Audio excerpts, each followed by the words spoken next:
അതിൻ്റെ അടിഭാഗത്തേക്കൊന്ന് നമ്മൾ നോക്കുക. കാരണം എന്താ വെച്ച് കഴിഞ്ഞാൽ കുറേ കാര്യങ്ങൾ നമുക്ക് അതിലൂടെ മനസ്സിലാക്കാൻ പറ്റും. അപ്പോൾ നിങ്ങൾ വാഹനത്തിൻ്റെ അടിഭാഗത്തേക്ക് നോക്കുക. ഒരു വാഹനം നോക്കാൻ പോകുമ്പോൾ നോക്കേണ്ട കുറച്ച് കാര്യങ്ങളുണ്ട്. അത് എന്തൊക്കെയാണെന്നുള്ളത് പറയാം. ഒരു വലിയ ആക്സിഡൻ്റ് ഒക്കെ നടന്നിട്ടുണ്ടെങ്കിൽ ഈ ഭാഗം പൊട്ടിയിട്ടുണ്ടാവും. ഇത് പൊട്ടിയുള്ള പ്രശ്നം എന്ന് വെച്ച് വാങ്ങിച്ചിട്ട് RC ഒറിജിനൽ നമ്മുടെ ഈ ഒരു ഭാഗത്തായിട്ട് ഉണ്ടാവും നമ്മുടെ ചേസ് നമ്പറും എഞ്ചിൻ നമ്പറും ഇവിടെ. അപ്പോൾ പലർക്കും ഉള്ളൊരു സംശയമാണ് കേട്ടോ അത് എന്താണെന്നുള്ളത്. അത് വാഹനം നല്ല നമസ്കാരം, നമ്മുടെ പുതിയൊരു വീഡിയോയിലേക്ക് എല്ലാവർക്കും സ്വാഗതം. അപ്പോൾ നമ്മുടെ 2 വീഡിയോ എല്ലാവരും സപ്പോർട്ട് ചെയ്തു, ഒരുപാട് കമൻസ് ഒക്കെ നമുക്ക് കിട്ടി. നമ്മളിതാ 3ാമതൊരു വീഡിയോ ആയിട്ട് വന്നിരിക്കണം കേട്ടോ. അതാ എൻ്റെ ഇപ്പോൾ ഒരു കാറുണ്ട്. ഇതുപോലെ നമ്മൾ ഒരു സെക്കൻഡ് ഹാൻഡ് വാഹനം, ഒരുപാട് പേര് സെക്കൻഡ് ഹാൻഡ് വാഹനം വാങ്ങാനായിട്ട് ഇപ്പോൾ നടക്കുന്നുണ്ട്. അപ്പോൾ അവർക്ക് അറിയാത്തവർക്ക് വേണ്ടിയിട്ടാണ്, സെക്കൻഡ് ഹാൻഡ് വാഹനം വാങ്ങുന്നവർക്ക് വേണ്ടിയിട്ടുള്ള ചെറിയ ചെറിയ ടിപ്പുകൾ നമുക്ക് പറഞ്ഞുതരാം. അപ്പോൾ അതെന്താണെന്നുള്ളത് നമുക്ക് ഓരോന്നോരോന്നായിട്ട് നോക്കി നോക്കാം. അപ്പോൾ നമുക്ക് നേരെ നമ്മുടെ വീഡിയോയിലേക്ക് കിടക്കാം.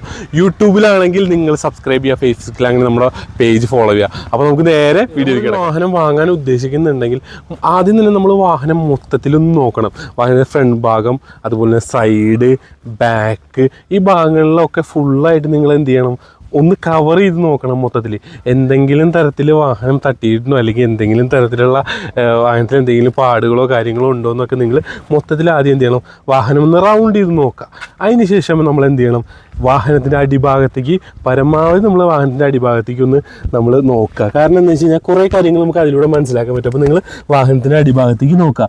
അതിൽ നമുക്ക് എന്തെങ്കിലും തരത്തിൽ വാഹനത്തിനുള്ളിൽ എന്തെങ്കിലും തുരുമ്പോ കാര്യങ്ങളോ ഉണ്ടോ എന്നൊക്കെ നമുക്ക് ഒരുവിധം നോക്കാൻ പറ്റും. അതുപോലെ തന്നെ എന്തെങ്കിലും ഓയിൽ ലീക്കോ കാര്യങ്ങളോ ഉണ്ടോ എന്നൊക്കെ നമുക്ക് നോക്കാം. അപ്പോൾ നമ്മൾ ആ അടിഭാഗത്തേക്കൊക്കെ മൊത്തത്തിൽ പ്രധാനപ്പെട്ട ഘടകം എന്ന് പറഞ്ഞാൽ നിങ്ങൾ ചെക്ക് ചെയ്യേണ്ടതെന്ന് വെച്ചാൽ വാഹനത്തിൻ്റെ എൻജിൻ റൂം ഒന്ന് തുറന്നു നോക്കുക. എൻജിൻ റൂം തുറന്നിട്ട് ചെക്ക് ചെയ്യേണ്ട കുറച്ച് കാര്യങ്ങളുണ്ട്. അത് നിർബന്ധമായും ഒരു സെക്കൻഡ് ഹാൻഡ് വാഹനം വാങ്ങാൻ പോകുമ്പോൾ നിങ്ങൾ ചെക്ക് ചെയ്യുക. അതെന്തൊക്കെയാണെന്നുള്ളത് നമുക്ക് നോക്കാം. അപ്പോൾ എൻജിൻ റൂം തുറക്കാനായിട്ട് നമുക്ക് നേരെ നമ്മുടെ ഡോറിൻ്റെ അവിടേക്ക് പോയിട്ട് സ്റ്റിയറിംഗ് വീൽ ഇരിക്കുന്നതിൻ്റെ താഴത്തായിട്ടൊരു ലിവർ ഉണ്ട്. ആ ലിവർ ജസ്റ്റ് ഒന്ന് വലിക്കുക. അപ്പോൾ നമ്മുടെ ബോണറ്റിൻ്റെ ഭാഗം ഓപ്പൺ ആവും. അതിപ്പോൾ എല്ലാവർക്കും അറിയാവുന്ന തന്നെയാണ് കേട്ടോ.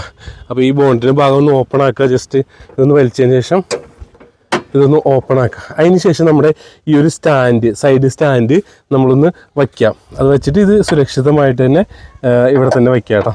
അതിനുശേഷം നമ്മൾ നിർബന്ധമായ ഒരു വാഹനം നോക്കാൻ പോകുമ്പോൾ നോക്കേണ്ട കുറച്ച് കാര്യങ്ങളുണ്ട്. അത് എന്തൊക്കെയാണെന്നുള്ളത് നമുക്ക് നോക്കാം. നമ്മളിത് ബോണറ്റ് ഓപ്പൺ ചെയ്തിട്ട് മെയിനായിട്ട് ചെക്ക് ചെയ്യേണ്ട പ്രധാനപ്പെട്ട ഒരു ഘടകമാണ് കേട്ടോ നമ്മുടെ ഈ ഷോക്ക് അബ്സറിൻ്റെ ഭാഗം. ഇതും അതുപോലെ തന്നെ ഈ ഭാഗവും, ഈ 2 ഭാഗവും നമ്മൾ പ്രത്യേകിച്ച് ശ്രദ്ധിച്ച് എടുക്കേണ്ട കേസാണ്. കാരണം ഇതിന് അബ്രോം എന്നാണ് ഇതിനെ പറയുക. ഒരു വലിയ ആക്സിഡൻ്റ് ഒക്കെ നടന്നിട്ടുണ്ടെങ്കിൽ ഈ ഭാഗം പൊട്ടിയിട്ടുണ്ടാവും.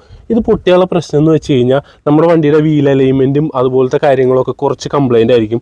അപ്പോൾ അത് പൊട്ടിയ വാഹനമാണെന്നുണ്ടെങ്കിൽ നിങ്ങൾ ഒന്ന് വാഹനം നോക്കിയിട്ട് മാത്രം എടുക്കുക. അത് നിങ്ങൾക്ക് കണ്ടാൽ തന്നെ അറിയാം കേട്ടോ. ഈ ഭാഗത്തിൻ്റെ ഒരു പേസ്റ്റിങ് കാര്യങ്ങളൊക്കെ പോയിട്ടുണ്ടാവും. ആ പോയിട്ടുണ്ടെങ്കിലും കമ്പനി ഉള്ളതാണെങ്കിൽ ഇതാ ഇങ്ങനെ ഇരിക്കും. അതല്ലാന്നുണ്ടെങ്കിൽ പാച്ച് ചെയ്ത് പെയിൻറ്റ് ചെയ്തൊക്കെ ആയിരിക്കും. അപ്പോൾ അത് നിങ്ങൾക്ക് കണ്ടാൽ തന്നെ മനസ്സിലാക്കാൻ സാധിക്കണം. അത് ഈ 2 ഭാഗവും നിങ്ങൾ കറക്റ്റായിട്ട് തന്നെ ചെക്ക് ചെയ്യാനായിട്ട് നോക്കുക. അപ്പോൾ അത് കഴിഞ്ഞതിന് ശേഷം നമ്മുടെ വാഹനത്തിൻ്റെ എഞ്ചിൻ ഓയിൽ, നമുക്കിതിവിടെ ഒരു ലിവർ ഉണ്ട്. അത് നമുക്ക് എടുത്ത് നോക്കി കഴിഞ്ഞാൽ കറക്റ്റായിട്ട് എഞ്ചിൻ ഓയിൽ ചെക്ക് ചെയ്യാൻ പറ്റും കേട്ടോ. നല്ല ഓയിലാണോ ഉള്ളതെന്നൊക്കെ ഉള്ളത് ചെക്ക് ചെയ്യാൻ പറ്റും. അതുപോലെ തന്നെ ഓയിലിൻ്റെ ലീക്കോ കാര്യങ്ങളോ എന്തെങ്കിലും ഉണ്ടെങ്കിൽ നമുക്കത് മനസ്സിലാക്കാൻ പറ്റും. അപ്പോൾ ഈ എഞ്ചിൻ ഓയിൽ, അതുപോലെ തന്നെ കൂളൻ്റ്, അതുപോലെ തന്നെ നമ്മുടെ ഗിയറിൻ്റെ ഓയിൽ, അങ്ങനത്തെ കാര്യങ്ങളൊക്കെ ലീക്ക് ഉണ്ടോ എന്ന് നിങ്ങൾ നിർബന്ധമായും നമ്മുടെ ബോണറ്റ് തുറന്ന് നോക്കുമ്പോൾ നിങ്ങൾ ഫുള്ളായിട്ട് ചെക്ക് ചെയ്യുക. അതും വളരെ പ്രധാനപ്പെട്ട ഒരു ഘടകമാണ് കേട്ടോ. പിന്നെ മെയിനായിട്ട് ശ്രദ്ധിക്കേണ്ടത് നമ്മുടെ വാഹനത്തിൻ്റെ എഞ്ചിൻ നമ്പറും ചേസ് നമ്പറും കറക്റ്റ് ആണെന്ന്. അതായത് നിങ്ങൾ RC വാങ്ങിച്ചിട്ട് RC ഒറിജിനൽ നമ്മുടെ ഈ ഒരു ഭാഗത്തായിട്ട് ഉണ്ടാവും നമ്മുടെ ചേസ് നമ്പറും എഞ്ചിൻ നമ്പറും ഒക്കെ. അത് കറക്റ്റ് ആണോ, നമ്പർ കറക്റ്റ് ആണോ എന്ന് ചെക്ക് ചെയ്തതിന് ശേഷം വാഹനം വാങ്ങിച്ചാൽ മതി കേട്ടോ. അതും ഒരു വാഹനം വാങ്ങുമ്പോൾ ഒരു പ്രധാനപ്പെട്ട ഘടകമാണ്. പിന്നെ വരുന്നത് നമ്മുടെ വണ്ടിയുടെ ബാറ്ററിയുടെ കാലാവധിയൊക്കെ നമുക്ക് ബാറ്ററിയിൽ നോക്കി കഴിഞ്ഞാൽ കറക്റ്റ് അറിയാൻ പറ്റും. ഇത് 22 ഉള്ള ബാറ്ററിയാണ്. അപ്പോൾ അതും അതിൻ്റെ കാലാവധിയും കാര്യങ്ങളും നിങ്ങൾക്ക് ഇവിടെ ചെക്ക് ചെയ്താലും അറിയാൻ പറ്റും. അപ്പോൾ അങ്ങനത്തെ കാര്യങ്ങളും കൂടി കൂടുതലായിട്ട് നിങ്ങൾ നോക്കാം. പ്രധാനപ്പെട്ട ഒരു കേസ്, ഈ ബോണറ്റ് റീപ്ലേസ് ചെയ്തിട്ടുണ്ടോ അല്ലെങ്കിൽ ഡോറ് റീപ്ലേസ് ഉണ്ടോ എന്നൊക്കെ നമുക്ക് സിമ്പിളായിട്ട് അറിയാൻ പറ്റും. നിങ്ങളൊന്ന് വന്ന് നോക്കിയാൽ ഈ ഒരു ഭാഗം കണ്ട, ഈ ഒരു ഭാഗത്ത് ഒരു പേസ്റ്റിങ് കണ്ട, ഇതൊക്കെ കമ്പനി വരുമ്പോൾ ഉള്ളതൊക്കെയാണ്. അപ്പോൾ മാറ്റിയിട്ടുണ്ടെങ്കിലൊക്കെ നമുക്ക് കറക്റ്റായിട്ട് അറിയാൻ പറ്റും. അപ്പോൾ നിങ്ങൾ ഈ പേസ്റ്റിങ് കാര്യങ്ങളൊക്കെ ക്ലിയർ ആയിട്ട് നോക്കാം കേട്ടോ. ബോണറ്റിൻ്റെ ആണെങ്കിലും ഡോറിൻ്റെ ആണെങ്കിൽ നമുക്ക് കാണിക്കാം. ഡോറിൻ്റെ ആണെങ്കിൽ ഇതാ കണ്ട, ഈ ഒരു പേസ്റ്റിങ് വന്നിരിക്കുന്നുണ്ട്. അപ്പോൾ ഇത് കറക്റ്റായിട്ട് ഇതും ചെക്ക് ചെയ്യുക. അതുപോലെ തന്നെ ഇതാ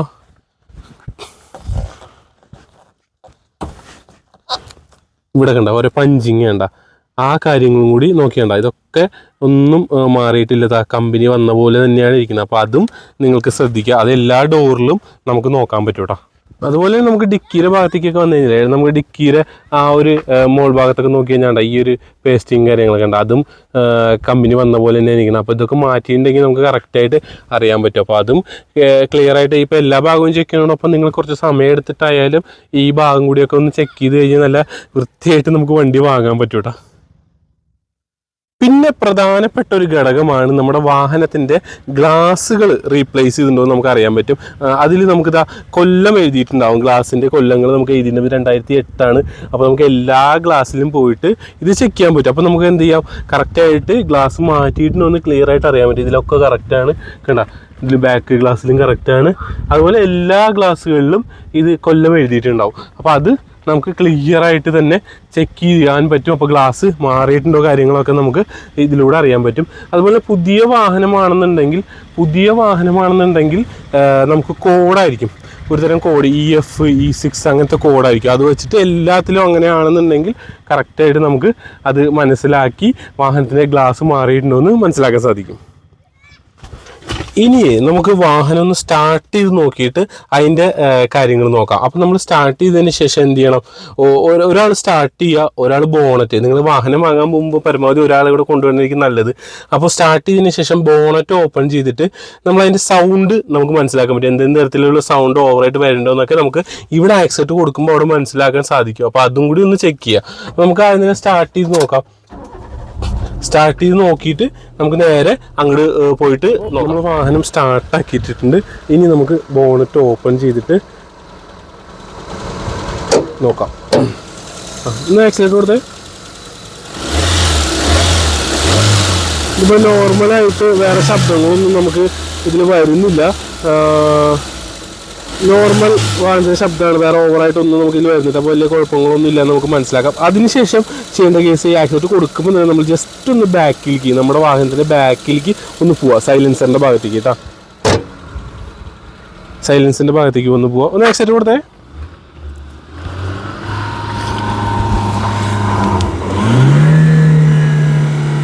ഓക്കെ, നമ്മുടെ പൊല്യൂഷൻ, നമ്മുടെ പുക ഒന്ന് ടെസ്റ്റ് ചെയ്യാട്ടെ. കാരണം വെച്ച് കഴിഞ്ഞാൽ ഇതിലിപ്പോൾ പുകയൊന്നും വരുന്നില്ല. അപ്പോൾ പുക ടെസ്റ്റ് ചെയ്യുമ്പോൾ നിങ്ങൾ നന്നായിട്ട് ആക്സിഡൻറ്റ് കൊടുക്കുമ്പോൾ നല്ല രീതിയിൽ വൈറ്റ് കളർ പുകയൊക്കെ വരുന്നുണ്ടോ ഒന്നും കൂടി ഒന്ന് നിങ്ങൾ ചെക്ക് ചെയ്യുക. അത് മെയിൻ സംഭവം കേട്ടോ. ഒന്നുകൂടെ ആക്സിഡൻറ്റ് കൊടുത്തേ. ഓക്കെ, അപ്പോൾ ഇതിന് കുഴപ്പമില്ല, നോർമലാണോ, വേറെ പ്രശ്നങ്ങളൊന്നുമില്ല. പുക വരുന്ന കേസ് പറഞ്ഞില്ലേ, അത് നമ്മുടെ വാഹനത്തിൻ്റെ എൻജിൻ വീക്കാവുന്ന സമയത്ത് ഉണ്ടാവുന്ന ഒരു വെള്ള പുകയാണ് കേട്ടോ. അപ്പോൾ അങ്ങനെ വരുന്നെങ്കിൽ നിങ്ങൾ ശ്രദ്ധിച്ച് വർക്ക്ഷോപ്പിൽ കാണിച്ചതിന് ശേഷം മാത്രം വാഹനം എടുക്കാൻ നോക്കുക, അല്ലാതെ ഒരിക്കലും എടുക്കരുത്.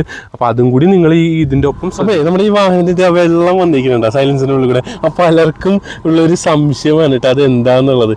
അത് വാഹനം നല്ല അടിപൊളി വാഹനങ്ങൾക്കാണ് അങ്ങനെ വരിക. എന്ന് വെച്ചാൽ ട്യൂണിങ് കറക്റ്റ് ആയിരിക്കും, മൈലേജ് കറക്റ്റായിട്ട് കിട്ടും, എല്ലാം കൊണ്ടും വാഹനം നല്ല രീതിയിൽ ഓടുന്നൊരു വാഹനത്തിനാണ് ഇങ്ങനെ ഒരു ട്യൂണിങ് കറക്റ്റായിട്ട് നമുക്ക് ഇങ്ങനെ സൈലൻസിൻ്റെ ഉള്ളിൽ വെള്ളം വരും. അപ്പോൾ അതുകൊണ്ട് ആരും പേടിക്കണ്ട കേട്ടോ, അത് ഏറ്റവും നല്ല വാഹനം തന്നെയായിരിക്കും. അപ്പോൾ അതും കൂടി നിങ്ങളൊന്ന് ഈ ചെക്ക് ചെയ്യുന്നതോടൊപ്പം അതും കൂടി ഒന്ന് പരിഗണിക്കുക. വാഹനം നമ്മൾ ചെക്ക് ചെയ്യുന്നതോട് ഉൾപ്പെടെ വാഹനം ഒന്ന് ഓടിച്ച് നോക്കി കഴിഞ്ഞാൽ നമുക്ക് കുറച്ച് കാര്യങ്ങളോടൊക്കെ മനസ്സിലാക്കാൻ പറ്റും കേട്ടോ. കുറച്ച് ദൂരം ഒന്ന് ഓടിച്ചാൽ, അധികം ഒന്നും ഓടിക്കേണ്ട, കുറച്ച് ദൂരം ഒന്ന് ഓടിച്ചു കഴിഞ്ഞാൽ നിങ്ങൾക്ക് അതിൻ്റെ ആ ഒരു ഇത് മനസ്സിലാവും, വാഹനം എത്രത്തോളം ഓടുന്നുണ്ടെന്നുള്ള ഒരു ധാരണ നമുക്ക് കിട്ടും. അപ്പോൾ അതും കൂടി ഒന്ന് ചെക്ക് ചെയ്യുക. നമുക്കിതൊന്ന് വെറുതെ ഒന്ന് ഓടിച്ചു നോക്കാട്ടോ. ആ ഒരു ക്ലച്ചിൻ്റെ ഒരു മൂവ്മെൻറ്റും കാര്യങ്ങളും, ആക്സിലേറ്റർ കൊടുക്കുമ്പോൾ എത്ര പുള്ളിങ് ആയിട്ടാണ് വാഹനം നീങ്ങണത്, അതുപോലെ നിർത്തുമ്പോൾ ആ ബ്രേക്ക് സിസ്റ്റവും കാര്യങ്ങളൊക്കെ നമുക്ക് ഇപ്പോൾ ഒന്ന് നിർത്തിയൊക്കെ നോക്കുമ്പോഴും കാര്യങ്ങളൊക്കെ നമുക്ക് ക്ലിയർ ആയിട്ട് ഇതിലൂടെ മനസ്സിലാക്കാൻ സാധിക്കും. അപ്പോൾ അങ്ങനെ ചെക്ക് ചെയ്തെടുക്കുന്ന വാഹനങ്ങളായിരിക്കും കൂടുതൽ കുറച്ചുകൂടി നമുക്ക് കംഫർട്ടായിട്ട് പിന്നെ ഓടിക്കാൻ പറ്റായിട്ട്. അപ്പോൾ നമുക്ക് ഓടിച്ച് നോക്കുമ്പോൾ അറിയാമല്ലോ എത്രത്തോളം കംഫർട്ട് ഉണ്ട് എന്നുള്ളത്. അപ്പോൾ അങ്ങനെ ചെക്ക് ചെയ്തിട്ട് മാത്രം എല്ലാ വാഹനവും നിങ്ങൾ എടുക്കാൻ നോക്കുക. അതുപോലെ കുറച്ച് ഇങ്ങനത്തെ റോഡുകളിൽ കൂടെയൊക്കെ ഒന്ന് വാഹനം ഓടിച്ചു നോക്കുക. അപ്പോൾ സൗണ്ടുകളൊക്കെ നമുക്ക് മനസ്സിലാക്കാൻ പറ്റും. നോക്കിയാണ്ട, അപ്പോൾ ഇത് ഓൾമോസ്റ്റ് ഒരു നല്ല കണ്ടീഷനിൽ ഓടുന്ന ഒരു വണ്ടിയാണ്, വലിയ ശബ്ദങ്ങളും കാര്യങ്ങളൊന്നും ഇല്ല. അപ്പോൾ ആ രീതിയിൽ തന്നെ നമുക്ക് അത് മനസ്സിലാക്കാൻ സാധിക്കുന്നുണ്ട്. അപ്പോഴേ നിങ്ങൾ വാഹനം വാങ്ങാൻ പോകുന്നുണ്ടെങ്കിൽ നിങ്ങൾ ഒരാളായിട്ട് പോയി വാങ്ങരുത്. നിങ്ങൾ അടുത്തുള്ള ഒരു വർക്ക്ഷോപ്പിലുള്ള ഒരാളുണ്ടെങ്കിൽ നിങ്ങൾ അദ്ദേഹത്തെയും കൊണ്ടുപോകണമെങ്കിൽ കുറച്ചും കൂടി നമുക്ക് സേഫായിട്ട് തന്നെ വാഹനം എടുക്കാം. ഇനി നിങ്ങൾ ഉറപ്പായി എടുത്ത വാഹനം കറക്റ്റായിട്ട് തന്നെ കയ്യോടെ പേര് മാറ്റാനും കൂടി ഇതിൻ്റെ ഒപ്പം ശ്രദ്ധിക്കുക കേട്ടോ. അപ്പോൾ ഞാൻ ഈ പറഞ്ഞ ഈ വർക്ക്ഷോപ്പിൽ ഒരാളെ കൊണ്ടുപോകുമ്പോൾ അദ്ദേഹത്തിന് കൂടുതലായിട്ട് പെട്ടെന്ന് കണ്ടുപിടിക്കാൻ പറ്റും. ചെറിയ ചെറിയ കംപ്ലയിൻറ്റുകളൊക്കെ ഉണ്ടെങ്കിൽ അദ്ദേഹത്തിന് കണ്ടുപിടിക്കാൻ പറ്റും. അപ്പോൾ തീർച്ചയായിട്ടും ഇങ്ങനത്തെ കാര്യങ്ങളോട് മനസ്സിലാക്കി നിങ്ങൾ വാഹനം എടുക്കുക കേട്ടോ. അപ്പോൾ നമുക്ക് നമ്മുടെ ഒരു വീഡിയോ ഇന്ന് അത് തന്നെയായിരുന്നു. മറ്റൊരു അടിപൊളി വീഡിയോ ആയിട്ട് കാണാം. നമ്മുടെ ഫേസ്ബുക്കിലാണെങ്കിൽ നിങ്ങൾ ഫോളോ ചെയ്യുക, യൂട്യൂബിലാണെങ്കിൽ സബ്സ്ക്രൈബ് ചെയ്യുക. മറ്റൊരു അടിപൊളി വീഡിയോ ആയിട്ട് കാണാം. നിങ്ങൾക്ക് എന്തെങ്കിലും തരത്തിൽ അഭിപ്രായം ഉണ്ടെങ്കിൽ കമൻറ്റ് ചെയ്യാം കേട്ടോ. അപ്പോൾ നമ്മളിവിടെ തന്നെ ഉണ്ട്. അപ്പോൾ മറ്റൊരു അടിപൊളി വീഡിയോ ആയിട്ട് കാണാം. ബൈ.